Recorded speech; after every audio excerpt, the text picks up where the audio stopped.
Hello guys! Pruning time na naman ng ating mga mulberry. Sa sobrang init, hindi natin ito natatapos. Siguro nakakalimang puno lang tayo sa umaga, tapos sa hapon ulit. Kasi hindi na kinakaya ng powers ang sobrang init. Pinupurinig natin to. Ito yung last time na pinamunga natin. Na pinag-pick and pay natin. Ngayon, pruning time na nila. Para sa susunod na June, meron na naman tayong mulberry na mag-pick and pay. Eto, pinamunga namin pinapruning namin ng maraming sanga. Yun nga lang, ang hirap i-pruning. Mapapagod kayo dito sa kakapruning ng tanggal ng dahon. Yun nga lang, kapalit naman nito pag maraming sanga, maraming bunga. Kung ano yung prefer nyo, nasa inyo yun, yung pagkukontrol ng pagpupruning ng trees ng mulberries.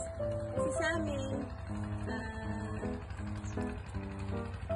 na-experience namin kapag maraming sanga, maraming bunga. Tsaka medyo nagkukumpul-kumpulan. Pag iwa-hiwalay naman, okay naman siya rin. Malalaki rin ang bunga niya, pero hindi ganun karami. Pag maraming sanga, marami siyang nilalabas na bunga. Kasi marami siyang kakapitan eh.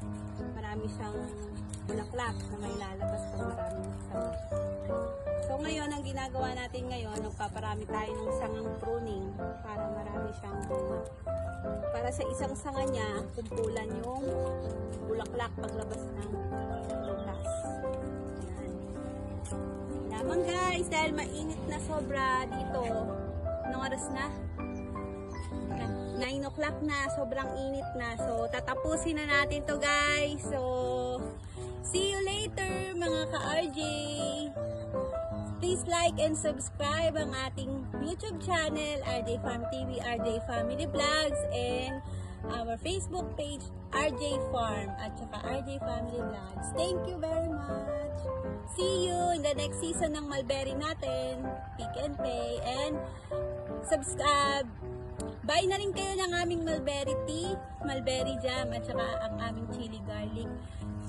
Abangan nyo po kami sa katapusan sa SM Clark. Yan. I-update na lang namin kayo sa aming susunod na food bazaar. Thank you guys!